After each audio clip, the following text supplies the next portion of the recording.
Juan Fariña. Sobre el pequeño promontorio que se interna en las azules aguas del Golfo, se ven hoy las viejas construcciones de la mina de... Altas chimeneas de cal y ladrillo se levantan sobre los derruidos galpones que cobijan las maquinarias, cuyas piezas roídas por el orín descansan inmóviles sobre sus basamentos de piedras.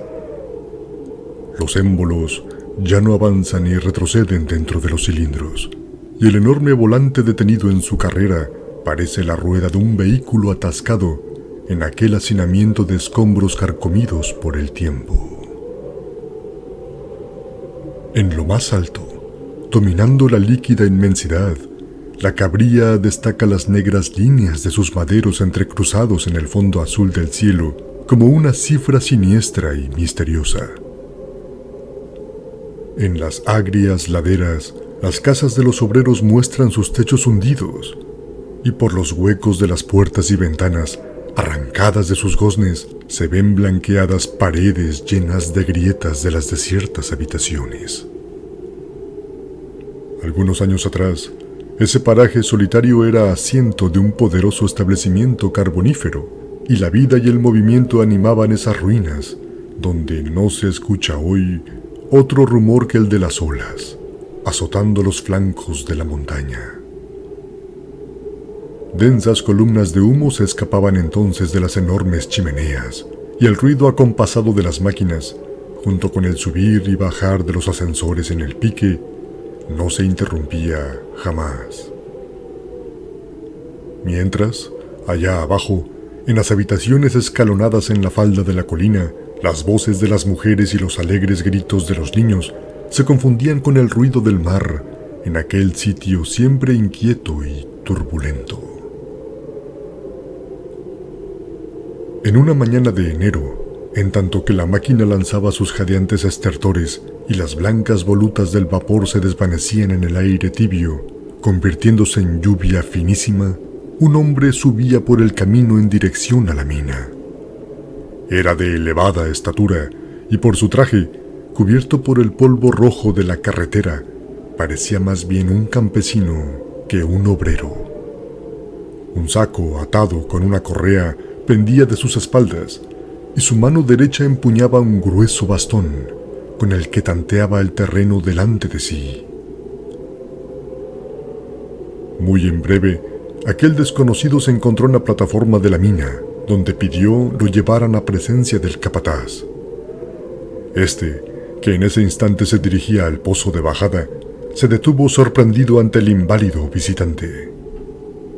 «Amigo», le dijo, «yo soy el que buscas. ¿Quién eres? ¿Y qué es lo que deseas?» «Me llamo Juan Fariña y quiero trabajar en la mina», fue la breve contestación del interpelado. Los presentes se miraron y sonrieron. «¿Y de qué deseas ocuparte?», prosiguió en tono un tanto burlón el capataz. «De barretero», respondió tranquilamente. Un murmullo partió del grupo de obreros que rodeaban el borde del pique y algunas carcajadas comprimidas estallaron. «Camarada», dijo el capataz, contemplando la férrea musculatura del postulante, «sin duda no será la fuerza lo que te haga falta, pero para ser barretero hay que tener buen ojo, y un ciego como tú no servirá para el caso».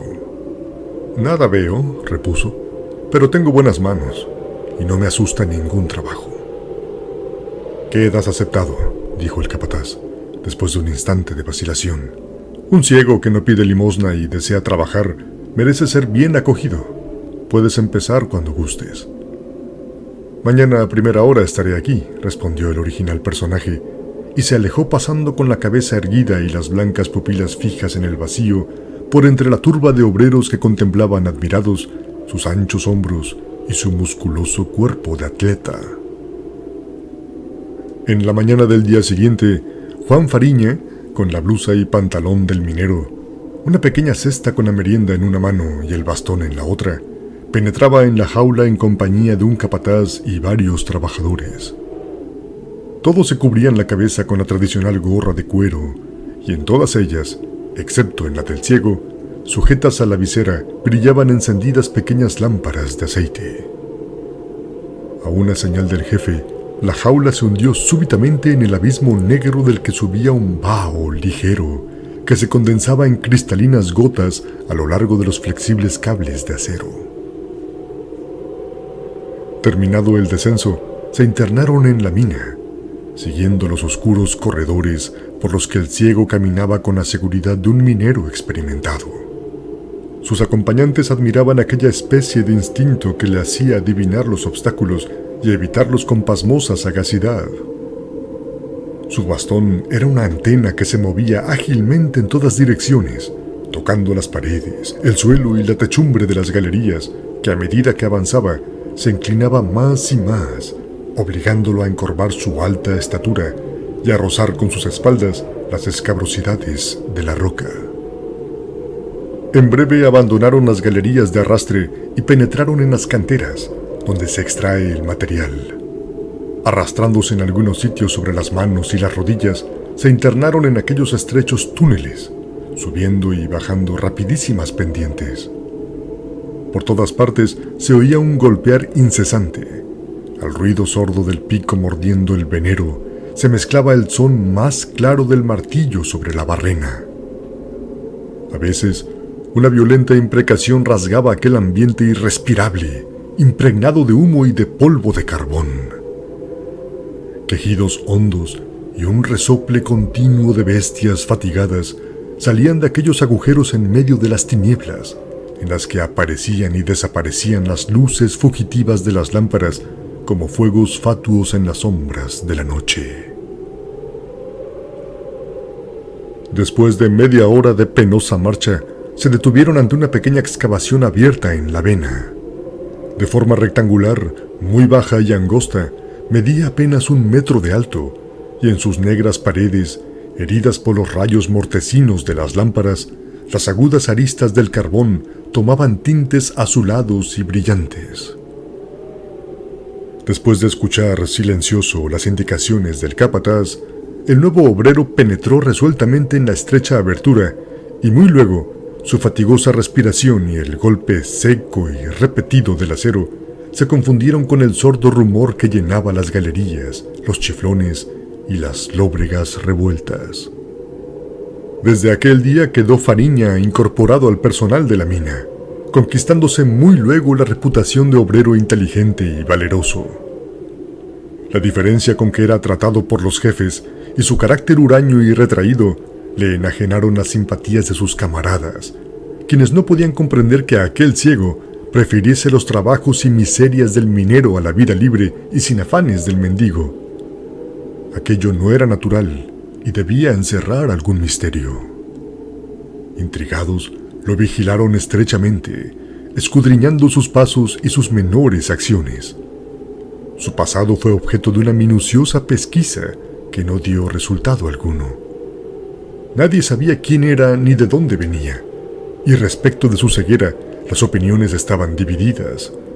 Había quienes aseguraban que aquellas inmóviles pupilas cubiertas de una tela blanquecina arrojaban en la oscuridad destellos fosforescentes como los del gato, y que aquel ciego no lo era, sino en pleno día, a la luz del sol. Otros, y eran muy pocos, sostenían lo contrario, y para aclarar el punto, sometían al infeliz a las más bárbaras pruebas. Ya era una vagoneta volcada en medio de la vía que le interceptaba el paso, o un madero atravesado a la altura de su cabeza, contra el cual chocaba violentamente, mientras alambres invisibles se enredaban entre sus piernas y lo derribaban en el lodo negro y viscoso de las galerías. El tiempo transcurría, y el desconocido obrero apasionaba cada vez más los ánimos dentro de la mina. Extraños rumores empezaron a circular acerca de su trabajo en las canteras de extracción.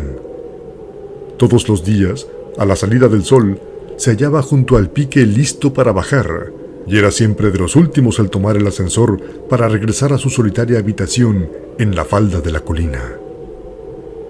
Durante aquellas 15 horas de ruda faena, arrancaba del filón un número de vagonetas superior al mínimo reglamentario. Aquello desconcertaba a los más esforzados barreteros, pues en aquel sitio el mineral era duro y consistente, y el mejor de ellos jamás había alcanzado un éxito semejante. Este hecho robusteció en la crédula imaginación de aquellas sencillas gentes la creencia de que Fariña era un ser extraordinario. Se contaba de él que solo iba a la mina a dormir y que un socio cuyo nombre no se atrevían a pronunciar desprendía de la vena el carbón necesario para completar la tarea del día. Y no era un misterio para nadie que por la noche, cuando quedaba la mina desierta, se oía, en la cantera maldita, un redoble furioso que no cesaba hasta el alba. Aquel obrero infatigable, del que se hablaba en voz baja y temerosa, no era sino el diablo, que vagaba día y noche en las profundidades de la mina, dando golpes misteriosos en las canteras abandonadas, precipitando los desprendimientos de la roca y abriendo paso a través de grietas invisibles a las traidores exhalaciones del grisú. Dos viejos mineros encargados de vigilar por las noches los corredores de ventilación se habían aproximado cautelosos al sitio de donde partía el insólito rumor, deteniéndose asombrados ante la presencia de un barretero desconocido, que en el fondo de la cantera del ciego atacaba furiosamente el bloque negro y quebradizo. Un chorro de grisú encendido que brotaba de una grieta del techo esparcía una claridad de incendio en derredor del fantástico personaje, delante del cual la hulla lanzaba reflejos extraños y sus caprichosas facetas resplandecían como azabache pulimentado ante la llama azulada del temible gas. Los testigos de aquella escena veían amontonarse el carbón con asombrosa rapidez delante del incógnito y nocturno obrero, cuando de pronto un pedazo arrancado con fuerza del innoble bloque derribó dos trozos de madera de revestimiento apoyados en la pared, los que al caer el uno sobre el otro formaron por una extraña casualidad una cruz en el húmedo suelo del corredor. Un terrible estallido atronó la bóveda y una ráfaga de aire azotó el rostro de los dos obreros clavados en el sitio por el espanto, desapareciendo súbitamente la infernal visión. A la mañana siguiente ambos fueron encontrados desvanecidos en el fondo de una galería mal ventilada, y desde ese instante nadie dudó en la mina de que un tenebroso pacto ligaba al aborrecido ciego con el espíritu del mal. A la antipatía que le profesaban los mineros se agregó luego un supersticioso temor, y a su paso se apartaban presurosos, persignándose devotamente.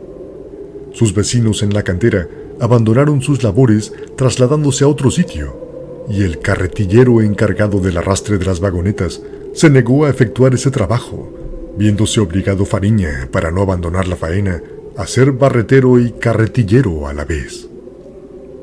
Sea por aquel exceso de trabajo, cuya abrumadora fatiga hubiera quebrantado la más robusta constitución, o por otra causa desconocida, su taciturnidad aumentó de día en día, y su musculoso cuerpo fue perdiendo poco a poco aquel aspecto de fuerza y de vigor que contrastaba tan noblemente con la débil contextura de los mineros, esos proscritos del aire y de la luz que llevaban impresa en sus rostros de cera la nostalgia de los campos alumbrados por el sol. Un decaimiento visible se operaba en él, y los obreros que lo observaban le atribuían a que el término del nefando pacto debía de estar próximo, y era una verdad no discutida que un suceso extraordinario de que tal vez iban a ser en breve testigos se preparaba dentro de la mina, dando más fuerza a aquellas suposiciones de la conducta cada vez más extraña del ciego. Se le veía frecuentemente abandonar la cantera y penetrar en las galerías poco frecuentadas, dejando por las noches su vivienda solitaria para vagar como un fantasma por la orilla del mar, y sentándose a veces en las piedras de la ribera, pasaba horas tras horas, oyendo el murmullo eterno del oleaje, como un viejo lobo que descansara de sus correrías por el océano. ¿Qué pensaba en esos instantes? ¿Y qué dolor oculto guardaba su alma cerrada a toda afección? Como el origen de su ceguera, nadie lo supo jamás. Pronto iba a cumplir un año en la mina, y el misterio de su vida permanecía impenetrable. Entre los varios rumores que circularon acerca de él, había uno del que nadie se acordaba ya. Los mineros más antiguos recordaban vagamente que muchos años atrás, víctima de una de las frecuentes explosiones de grisú, pereció en la mina un obrero, quedando moribundo un hijo de 16 años que lo acompañaba. A consecuencia de aquella desgracia, la mujer de la infeliz madre del niño perdió la razón, ignorándose en absoluto el destino del muchacho. Los que recordaban esos hechos creían ver en el rostro de Fariña vestigios de antiguas quemaduras, pero las cosas no pasaron de allí y el misterio subsistió siempre. Los mineros veían en aquel ciego un enemigo de su tranquilidad y de la existencia de la mina misma. De un hombre que tenía pacto con el diablo no podía esperarse nada bueno, y los alarmistas anunciaban toda clase de males para lo futuro, citándose de él, para apoyar aquellos siniestros presagios, algunas enigmáticas palabras pronunciadas después de un derrumbe que había quitado la vida a varios trabajadores. «Cuando yo muera, la mina morirá conmigo», había dicho el misterioso ciego. Para muchos, aquella frase encerraba una amenaza, y para otros, un vaticinio que no tardaría en cumplirse.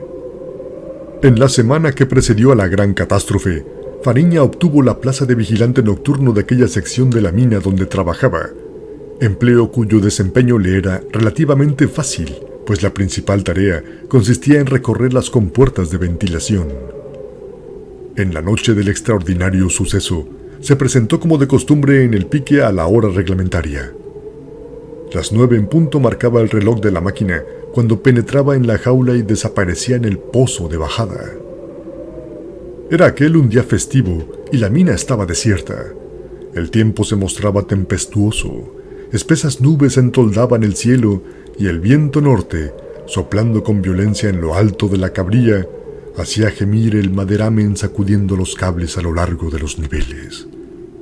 El mar estaba agitado y tumultuoso, y la resaca elevaba su ronca voz entre los arrecifes de la costa. El maquinista, con una mano en el regulador y la otra en el freno, seguía con atención la manecilla del indicador. La máquina trabajaba a gran velocidad, pues la tarea estaba reducida a extraer el agua del pozo por medio de grandes cubos suspendidos debajo de las jaulas ascensoras. Y junto al borde del pique, un obrero armado de un largo gancho de hierro abría las compuertas colocadas en el fondo de aquellos, las que daban paso al agua que se escurría por el canal de desagüe. Esos 2 hombres y el fogonero, que se tostaban en el departamento de las calderas, eran los únicos que a esa hora velaban en la mina. Fariña, entretanto, había dejado el ascensor y caminaba por la galería central, esquivando los obstáculos con la soltura peculiar en él. Frente a la puerta del departamento de los capataces se detuvo y, haciendo saltar la cerradura, penetró al interior. Cogió de un armario arrimado a la pared cierto número de paquetes pequeños y cilíndricos que sepultó en los bolsillos de su blusa, y apoderándose enseguida de un saquete de pólvora y de algunos rollos de guías, abandonó la estancia internándose en las profundidades de la mina. Marchaba presuroso, deslizándose sin ruido entre las hileras de vagonetas vacías, y pronto dejó a un lado las arterias principales para penetrar en una galería abandonada que solo servía de corredor de ventilación. Ese paraje había sido siempre objeto de vigilancia especial de parte de los ingenieros. Situado debajo del mar, las filtraciones eran muy abundantes en aquella galería, y la amenaza de un hundimiento era una idea que preocupaba a los jefes y operarios desde muchos años atrás. A través de la delgada capa de terreno llegaban hasta aquel sitio los rumores misteriosos del océano, percibiéndose distintamente el ruido de las palas de las hélices que azotaban las olas, pues la galería cortaba oblicuamente la ruta de los vapores que tocaban en el puerto. Considerables trabajos de revestimiento se habían llevado a cabo para evitar que el fondo del mar cediese bajo la presión de las aguas.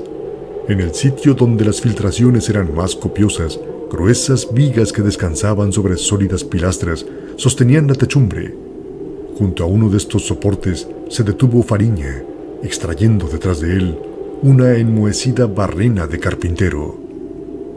6 de aquellos pilares estaban perforados a la altura de 1 metro. Con ayuda de la barrena quitó el ciego la arcilla que disimulaba los agujeros, y con la calma y seguridad del que ejecuta una operación largo tiempo meditada, introdujo en cada uno de ellos un cartucho de dinamita con su correspondiente guía, formando con aquellas largas mechas, todas de una misma dimensión, un solo haz, cuyas extremidades igualó cuidadosamente, y atándolas enseguida con un bramante, vertió encima del grueso nudo una parte del saquete de pólvora, trazando con el resto un reguero en el piso de algunos metros de longitud.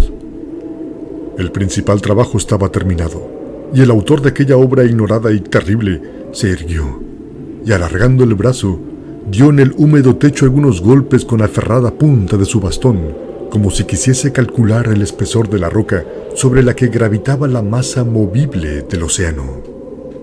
Después de un instante se inclinó de nuevo. En su mano derecha brillaba un fósforo encendido y un reguero de chispas recorrió velozmente el suelo, convirtiéndose de pronto en una intensa llamarada que iluminó los sitios más recónditos de la galería. El siniestro personaje retrocedió entonces una veintena de metros por el camino que había traído, quedándose inmóvil con los brazos cruzados en medio del corredor. Delante de él, un leve chisporroteo interrumpía apenas aquel silencio de muerte, cuando súbitamente un estampido seco retumbó como un trueno y uno de los pilares cortados en dos voló en astillas bajo la negra bóveda. Segundos después, una terrible explosión empujaba violentamente el aire y un enorme montón de maderos destrozados interceptó la galería. Por unos instantes se oyeron los chasquidos de la roca, seguidos de bruscos desprendimientos. Primero, trozos pequeños que rebotaban sordamente en la derribada mampostería, y después, como el tapón de una botella vacía sumergida en aguas profundas, se dio de un solo golpe la techumbre del túnel. Lívidos relámpagos serpentearon un momento en la oscuridad, y algo semejante al galope de pesados escuadrones resonó con pavoroso estruendo en los ámbitos de la mina. Afuera, la tempestad desencadenada bramaba con furia, y el viento y el mar confundían sus voces irritadas en un solo sostenido y fragoroso. El maquinista, de pie en la plataforma de la máquina, fijaba una mirada soñolienta en el indicador y en el brocal del pozo, junto al cual el obrero del gancho de hierro ejecutaba su tarea temblando de frío bajo sus húmedas ropas. Ambos habían creído sentir, entre el ruido de la borrasca, rumores extraños que parecían venir de abajo, del fondo del pique, creyendo ver a veces que los cables perdían su tensión, como si el peso que soportaban disminuyese por alguna causa desconocida. Durante aquellas largas horas, los dos hombres fijaban en el cubo que subía una mirada ansiosa con la vana esperanza de ver que el chorro líquido disminuyese o cesase por completo. Cuán ajenos estaban de que el agua que se escurría por la ladera del monte y se mezclaba con la del mar no hacía sino volver a su depósito de origen. Hacia el amanecer disminuyó la fuerza de la tempestad y el obrero que se hallaba junto al pozo sintió de pronto en el canal de desagüe fuertes golpes, como si algo viviente se agitase en él. Se acercó al sitio de donde partía aquel ruido extraordinario y se quedó perplejo, mudo de estupor, a la vista de un objeto que parecía lanzar relámpagos y que azotaba violentamente junto a la rejilla del canal. Tomó con presteza un candil colgado de una de las vigas de la cabrilla y su sorpresa se convirtió en espanto. Lo que saltaba allí dentro era un pez vivo, una corvina de plateado vientre. Entretanto, el maquinista se impacientaba esperando las señales reglamentarias, y sus voces imperiosas dominaban el ruido del viento cada vez más flojo a medida que avanzaba el día. Por fin, el remiso obrero reapareció en la plataforma, llevando suspendido por la cola el pez que contraía violentamente su viscoso cuerpo. El de la máquina, viendo aquel objeto que se movía en la mano de su compañero, gritó desde lo alto: «¿Qué pasa, Juan? ¿Qué es lo que hay?» «Nada, que estamos achicando el mar», fue la breve respuesta que hirió sus oídos.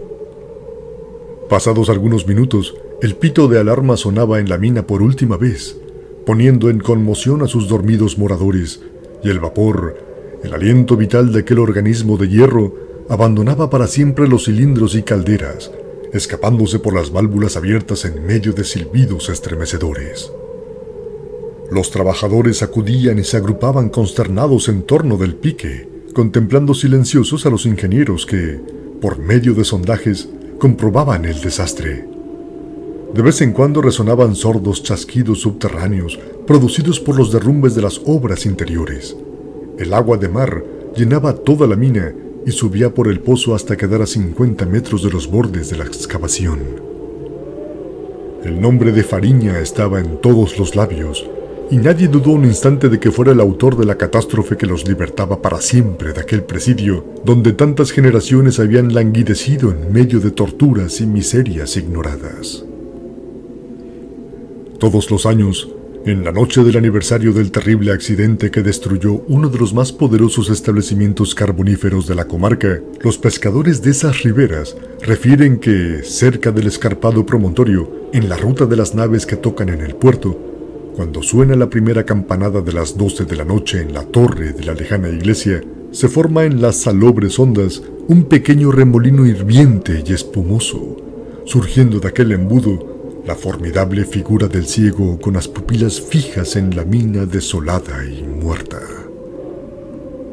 Junto con la última vibración de la campana, se desvanece la temerosa aparición y una mancha de espuma marca el peligroso sitio del que huyen velozmente las barcas pescadoras por sus ágiles remeros. Y ay de la que se aventure demasiado cerca de aquel maelstrón en miniatura, pues atraída por una fuerza misteriosa y zarandeada rudamente por las olas, se verá en riesgo inminente de zozobrar.